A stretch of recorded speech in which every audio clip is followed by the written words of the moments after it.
Ser podcast. Las 7 de hoy por hoy. Ser podcast. Hola, buenos días. No sabemos qué gobierno saldrá de las elecciones del domingo, pero sí que vamos sabiendo algunas cosas. Sabemos, de entrada, que no va a ser corto el proceso ni rápido, que viene un verano de conversaciones y pausa. Lo que sí sabemos también es qué gobierno no vamos a tener, porque a Alberto Núñez Feijóo los números no le salen. Ayer fue a buscar el calor de los suyos en la Junta Directiva Nacional de su partido. Y allí, es verdad que entre aplausos, pero en un clima que no era precisamente de euforia, anunció Feijóo que había empezado a hacer llamadas que él mismo ya sabe que van a ser llamadas perdidas. He hablado con el líder de UPN, que me ha confirmado ya el apoyo ante una hipotética investidura. Asimismo, ha habido ya un contacto con el presidente del PNV y también he hablado con el presidente de Vox y, del mismo modo, hemos quedado en continuar las conversaciones a lo largo de la semana. Feijóo tiene el no del PNV y el no de Vox, que ha dicho que no va a estar en ninguna ecuación que pase por el Partido Nacionalista Vasco. Fernando Valle, buenos días. Buenos días, Astre. Lo dijo ayer el secretario general de Vox, Ignacio Garriga. No puede haber un voto patriótico al lado de un partido separatista. En ningún caso pactamos con los enemigos de la unidad de la nación. Y el PNV ha dicho que no hay nada que negociar con Feijóo si no prescinde de la ultraderecha. Un portazo pues al líder del PP, que le deja prácticamente sin opciones para lograr la investidura. Radio Bilbao, Isabel León, Egunon. ¿Qué tal, Egunon? Las mismas que no tenían campaña, que mira, si el PNV dijo que si había matrimonio con Vox, con ellos no había ni puerta que tocar. Feijóo, como quien oye llover o como quien tiene que hacer que se mueve, que por él no va a ser. Optó ayer por algún resquicio vía WhatsApp, pero con llamada incluida de vuelta de Antonio Ortúzar. Si contaba con alguna opción ya vio que no. Ortúzar le dijo lo que sabía, que no hay conversación posible para facilitar su investidura con la mochila que trae. El Euskadi Burubachar lo confirmó en su reunión de mediodía, eso, y que Sabin Echea apuesta por negociar con el socialista Pedro Sánchez. Están por contribuir a evitar una repetición electoral. Ahora bien, exigen decisiones estratégicas sobre Euskadi y Cataluña a cambio del sí. Por lo pronto, que Ferraz se vaya moviendo. Aplausos en Génova, pero también aplausos en la sede socialista de la calle Ferraz en Madrid, más efusivos que los de la Junta Directiva del PP. Y es que allí en Ferraz celebran el resultado del domingo como una victoria y dan por hecho que será posible reeditar el gobierno de coalición con Sumar y evitar así la repetición electoral. Lo resumía a la entrada de la ejecutiva del Partido Socialista, la vicepresidenta tercera, Teresa Rivera. Nos quedan semanas seguro complicadas, pero yo creo que esto es esperanza y es buenas noticias para todos. A puerta cerrada, el presidente en funciones, Pedro Sánchez, se mostró convencido de que la democracia encontrará la fórmula para la gobernabilidad. Esta fue la expresión que utilizó, una fórmula que sin embargo no va a resultar nada fácil, según admiten en Ferraz, aunque sus potenciales socios de coalición apremian ya al PSOE a negociar un programa y una estructura de gobierno. Lo que hay que hacer es ponerse a trabajar desde ya para hacer esa investidura viable. Yo estoy convencido que lo vamos a lograr. En estos momentos yo creo que a nadie se le pasa por la cabeza el escenario de repetición electoral y de volver a darle una segunda oportunidad a PP y Vox, teniendo como tenemos la posibilidad de constituir un gobierno de coalición progresista en España. El portavoz de campaña de Sumar, Ernest Urtasun, apuesta por no dar segundas oportunidades a PP y a Vox, para lo que sí o sí será necesario convencer al partido de Carles Puigdemont, a Junts, de que levante el bloqueo y facilite una investidura de Pedro Sánchez. Asegura Junts que no les consta por ahora ningún contacto oficial de dirigentes socialistas o de Sumar en esta línea y han puesto precio a su eventual abstención. Dos grans eixos de l'autodeterminació y de l'amnistia. Negociar la autodeterminación y la amnistía, decía ayer Josep Rius, portavoz de los independentistas, que por ahora, como decimos, no dan señales de apertura. Además, las noticias que han ocurrido durante la madrugada mientras dormíamos. La primera nos lleva a Israel, donde decenas de miles de personas han tomado las calles una noche más para protestar después de que el Parlamento ayer sí aprobara la polémica reforma judicial de Benjamin Netanyahu, que limita, recordemos, el poder del Supremo para revocar las leyes que salen del Ejecutivo. Una decisión que, según sus críticos, socava la separación de poderes. En Grecia siguen los trabajos para intentar controlar la oleada de incendios que sacude el país desde la semana pasada. Y que ha quemado miles de hectáreas, solo 10.000 en la isla de Rodas, el 7% de la superficie de esa isla. Allí han sido evacuadas 30.000 personas, muchos de ellos turistas. Según los medios locales, miles de ellos han colapsado la línea de atención telefónica de las embajadas porque fueron evacuados durante el fin de semana y todavía no han podido organizar su viaje de vuelta. Algunos no tienen todas las pertenencias aún, incluso sus pasaportes. El gobierno heleno ha habilitado en el aeropuerto un punto de atención del Ministerio Ministerio de Exteriores para atenderlos. A esta hora hay decenas de incendios activos en el país y las temperaturas no ayudan a las labores de extinción. En Grecia se pueden alcanzar hoy los 46 grados centígrados. Martes 25 de julio, día festivo en Galicia y otras 3 comunidades, en Castilla y León, Navarra y el País Vasco. Bueno, el día se sigue escribiendo a partir de su relato político. A las 9 de la mañana vamos a hablar aquí en El Abierto, en Hoy por Hoy, con la ministra de Hacienda, con la número 2 del PSOE, María Jesús Montero, sobre la resaca que dejan las elecciones precisamente generales del domingo. Unos comicios que han seguido muy de cerca desde Bruselas, donde había preocupación por el posible desembarco de la ultraderecha en el gobierno de España tras su aterrizaje en el de otros países como Italia, Suecia o Polonia. Pablo Morán, buenos días. Buenos días. No hay valoraciones públicas desde Bruselas a los resultados electorales, pero nadie se le escapa a la sensación de alivio que muchos sienten en la capital comunitaria porque España ha frenado la ola ultra. Vox se queda lejos de entrar en otro gobierno europeo más. La mismísima Ursula von der Leyen advirtió del auge de los extremismos en Europa en su última visita a Madrid. No era la primera vez que lo hacía, pero insistió en ello justo antes del comienzo de la campaña electoral a propósito de esa ola reaccionaria que ha ido ganando poder en varios países de la Unión. Como ya hiciera antes de las elecciones y a pesar del bloqueo, Bruselas confía en la capacidad de las autoridades españolas para cumplir sus responsabilidades con la presidencia del Consejo de la Unión. Nada impide que el actual gobierno siga pilotándola a pesar de su interinidad. La contención de la ola ultraderechista en España llama la atención en Europa, donde los partidos ultras no dejan de ganar fuerza. Nuestra compañera Mariola Lourido ha hablado con varios sociólogos para saber a qué se debe esta excepción ibérica. Italia, Polonia, Hungría, Finlandia, Suecia, gobiernos con extrema derecha de los que se desmarca España. El politólogo Oriol Bartomeus considera que los resultados del domingo son cruciales para evitar el auge de los ultras a las puertas de unas elecciones europeas. Que en España no se pueda constituir un gobierno de coalición entre la derecha y la extrema derecha es una muy buena noticia para el futuro próximo y seguramente para el futuro más lejano de la Unión Europea. La caída de Vox, según este experto, se explica como una normalización de su presencia que se disparó en 2019 tras las protestas por la sentencia del Procés. Visión distinta a la de Víctor Renovel. Cree que el partido de Abascal sigue el mismo camino que Podemos o Ciudadanos. Su periodo de expansión ya se ha acabado, ¿no? Ha tenido en una o dos legislaturas, ¿no?, un periodo de crecimiento muy fuerte y después pues viene ya el declive, ¿no? Este profesor de la Universidad Internacional de La Rioja piensa que el bluff de la extrema derecha en España no va a pasar, sin embargo, en Europa,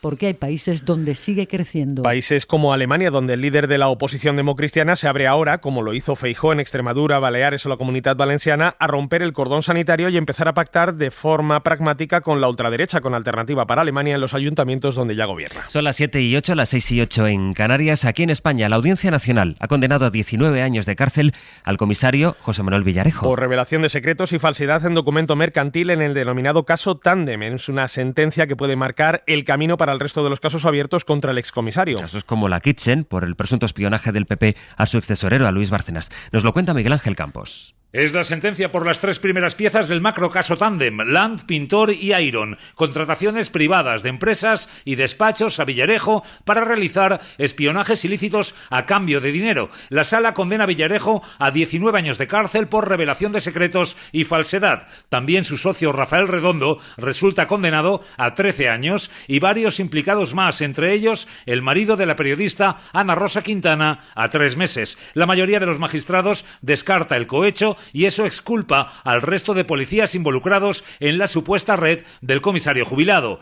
La sentencia condenatoria a las actividades de Villarejo en estas 3 primeras piezas de Tándem puede marcar el camino para el resto, incluido el caso Kitchen, donde se investiga la destrucción de pruebas sobre la caja B del PP que pudieran perjudicar al partido o a sus dirigentes desde la cúpula de Interior y con uso de fondos reservados ilícitos, un operativo que contó con el apoyo de Villarejo. Hemos hablado antes de que Junts está en el centro de la ecuación para evitar un bloqueo político en nuestro país.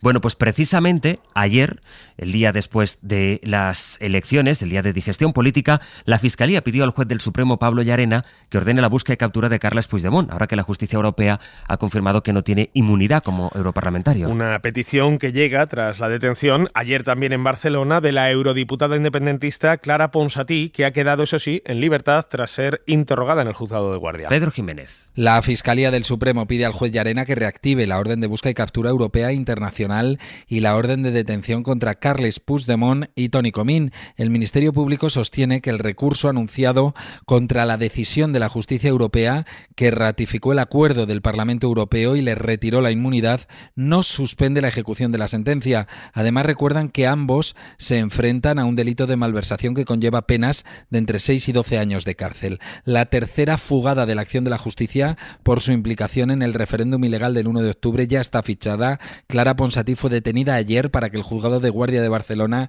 le pudiera comunicar su procesamiento por un delito de desobediencia después de que la reforma del Código Penal suprimiera el de sedición. Ella se negó a declarar y el juez Llarena la puso en libertad porque el delito de desobediencia no lleva aparejada penas de cárcel.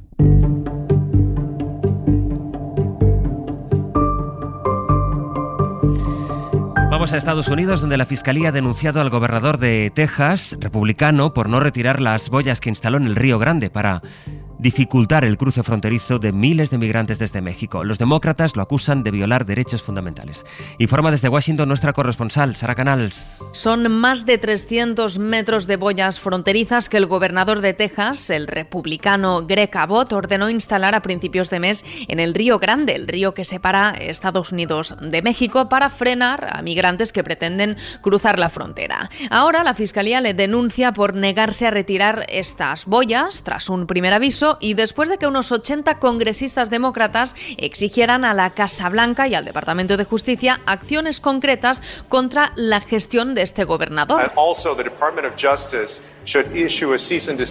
Es el caso, por ejemplo, del congresista tejano Joaquín Castro, que tacha las políticas de Greg Abbott de inhumanas. Ahora la Fiscalía defiende que Texas ha violado la ley, puesto que hace falta un permiso federal para instalar estructuras en un río, como estas boyas, que además asegura que suponen una amenaza para la seguridad. Esta pelea judicial, sin embargo, es solo una de las tácticas que el gobernador republicano emplea para mostrar su descontento contra la gestión de Biden, que considera demasiado floja, y asegura estar dispuesto a ir a los tribunales para defender su postura. Las 7 de hoy por hoy.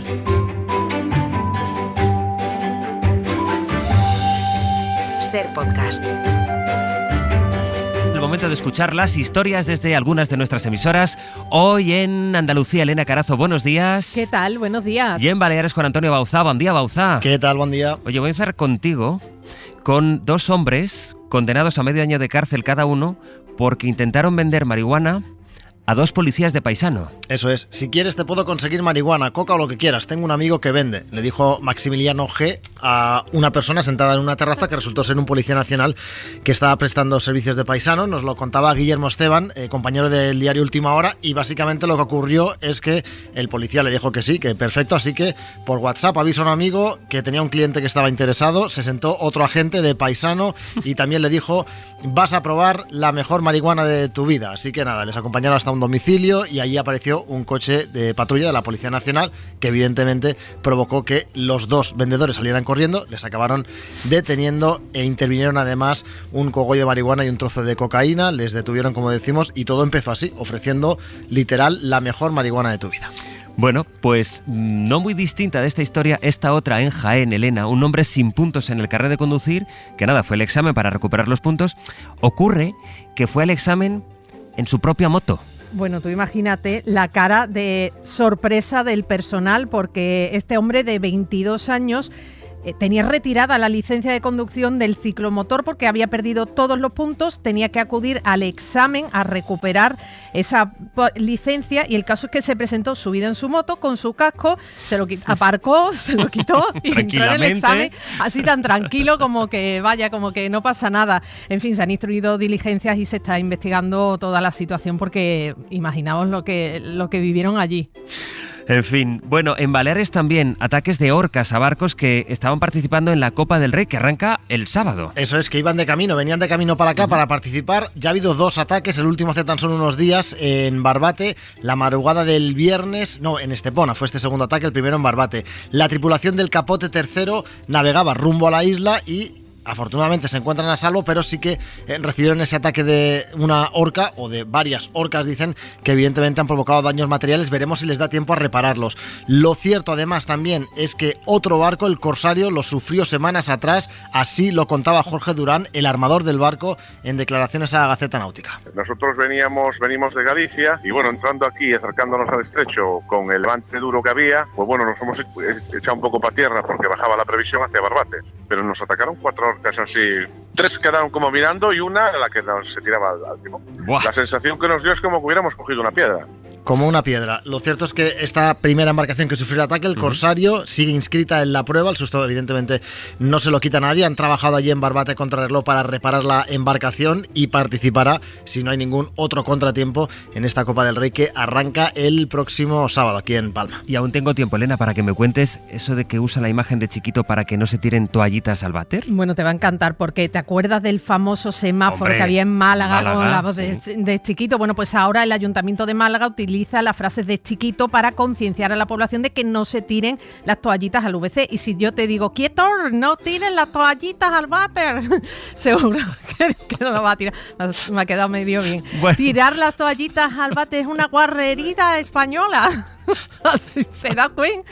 Bueno, pues así seguro que te da un poquito más de cosa. Mira, Cristina Rosón es la responsable de la empresa que ha ideado esta simpática campaña. Queríamos una campaña que tuviera ese toque de humor y que la gente lo pudiera recordar. Entonces, Elena, luego hablamos de lo tuyo, ¿eh? Adiós, Elena, adiós, Bauzá. Besos. Hasta luego, adiós. La recomendación cultural de hoy de Dani de la Fuente les va a resultar refrescante, ya verán. Ahora que las estrellitas se han ido de vacaciones y muchos de ustedes también, es buen momento para recomendarles un ensayo sobre piscinas. La España de las piscinas de Jorge Dioni es uno, Piscinosofía de Anabel Vázquez es el que les traemos hoy. Una piscina es la posibilidad de un momento de disfrute, y ese disfrute no tiene que ser banal ni tiene que ser irreflexivo, puede ser un disfrute reflexivo, pero es un disfrute en el que tú estás conectado contigo. Un ensayo fresco para el verano, desenfadado, ameno, pero con peso y poso, con reflexiones sobre la democratización de las piscinas que tanto echamos en falta este verano. Todos deberíamos tener acceso a una piscina, porque en una sociedad tan cálida como esta, en la cultura mediterránea, realmente necesitamos algo tan físico como refrescarnos en verano. Editado por Libros del Cao a través del cine, de la literatura o del diario más personal, con Piscinosofía nos sumergimos de verdad en algunas de las mejores piscinas del mundo, aunque no hay una fea para su autora, porque no se hacen una idea de toda la vida y pactos que se desarrollan en el bordillo de cada una de ellas. Todos sentimos lo mismo cuando metemos un pie en el agua y cuando el agua va subiendo hacia arriba y cuando buceamos. Ahí, ya, todos iguales. Suscríbete a Las 7 de Hoy por Hoy. Todos los episodios y contenidos adicionales en la app de Cadena Ser y en nuestros canales de Apple Podcast, Spotify, iVoox, Google Podcast y YouTube. Escúchanos en directo en la Ser de lunes a viernes a las 7 de la mañana. Cadena Ser. La radio.